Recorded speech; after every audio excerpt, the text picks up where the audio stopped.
ताज्या बातम्यांसाठी महान करेला सबस्क्राइब करा आणि बेल आयकॉनला क्लिक करा।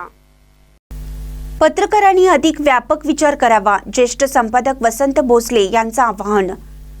महापूर, महामार्ग, जंगलतोड, नव्या वसाहतीची निर्मिती अशा विविध गोष्टीतून माणसांकडूनच पर्यावरणाला धोका निर्माण झाला आहे। पत्रकारांनी समाजात घडणाऱ्या प्रत्येक विषयांचा गांभीर्याने आणि जाणीवपूर्वक सखोल अभ्यास करावा।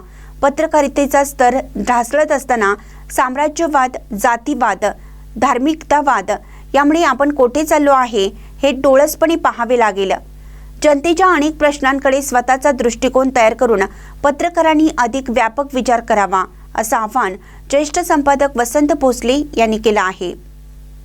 श्री दत्त कारखाना कार्यस्थळावर मासिक इंद्रधनुष्यच्या वतीने पत्रकार दिन साजरा करण्यात आला। यावेळी प्रमुख मार्गदर्शक म्हणून ते पत्रकारिता कशी असायला हवी या विषयावर बोलत होते। कार्यक्रमाच्या अध्यक्षस्थानी इंद्रधनुष्यचे संपादक उद्यान पंडित गणपतराव पाटील हे होते।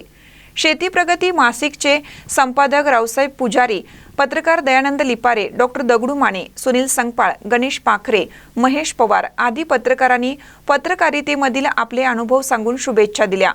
उद्यान पंडित गणपतराव पाटील यांनी समाजातील विविध प्रश्नांवर पत्रकारांचे योगदान महत्त्वपूर्ण असून त्यांच्या हातून सर्वसामान्य जनतेला न्याय देणारे विषय मांडले जावेत असे सांगून पत्रकारांना शुभेच्छा दिल्या।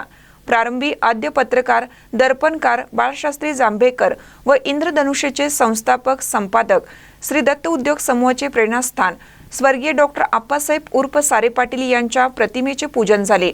प्राध्यापक डॉक्टर मोहन पाटील यांनी स्वागत व प्रास्ताविक केलं। सर्व पत्रकारांचा मान्यवरांच्या हस्ते सत्कार करण्यात आला। तसेच राष्ट्रीय स्पर्धेत सुवर्ण पदक मिळवणारा योगा खेळाडू अरमान सलीम लकडे याचाही विशेष सत्कार करण्यात आला। इंद्रधनुष्यचे कार्यकारी संपादक संजय सुतार यांनी सूत्रसंचालन केलं। यावेळी दत्त कारखान्याचे चेअरमन रघुनाथ पाटील, संचालक शेखर पाटील, कार्यकारी संचालक MV पाटील यांच्यासह शिरोळ, जयसिंगपूर, कुरुंदवाड, इचलकरंजी, सांगली परिसरातील पत्रकार उपस्थित होते। महानकट न्यूजसाठी महेश पवार, शिरोळ।